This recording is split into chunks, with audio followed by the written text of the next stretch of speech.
Saudi अरब में मुखालिफ दुर्जी पार्टियुनि जे इतिहाद रियाज़ वासिन पारां पश्तूनख्वा मिली अवामी पार्टी जे सेनेटर उस्मान काकड़ जी याद में ताज़ियती रेफरेंस तकरीब मुनक़िद कई वई।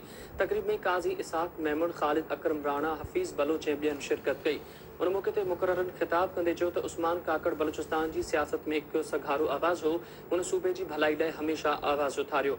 उन्हनि चयो त उस्मान काकड़ हमेशह सियासी ऐं जमहूरी अंदाज़ में मुल्क में सभिनी खे हिक जहिड़ा हक़ मिलण जी ॻाल्हि कई ऐं मुल्क खे आइन मूजिबि हलाइण तोड़े माण्हुनि जी ज़िंदगी जो मयार बहितर बणाइण लाइ आवाज़ उथारींदो रहियो। मुक़ररनि चयो त उस्मान काकड़ जे लाॾाणे सां बलूचिस्तान जी सियासत में हिकु वॾो ख़ाल पैदा थियो आहे ऐं संदसि कयल सियासी तोड़े समाजी ख़िदमतुनि खे विसारे नथो सघिजे।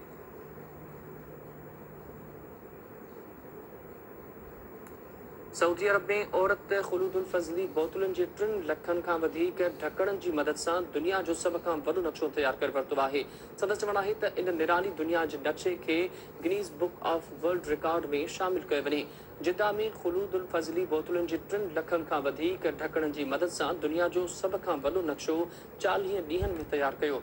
सऊदी औरत ख़ुलूद फ़ज़ली जो चवणु आहे त निरालो दुनिया जो नक्शो ठाहिणु हिकु चैलेंज ज़रूरु हो, पर हिन ॾींहुं राति महिनत कई ऐं इहो साबित करण जी कोशिश कई त जिन शयुनि खे हू इस्तेमालु करण बदिरां उछलाए छॾनि था उन्हनि खे कीअं कमु आणिजे। चवणो त हिकु दुनिया जे नक्शे में पाकिस्तान खे ख़ासि तौरु नुमायां करे केटू समेत ॿियनि बुलंद तरीन चोटियुनि खे उजागर कयो आहे।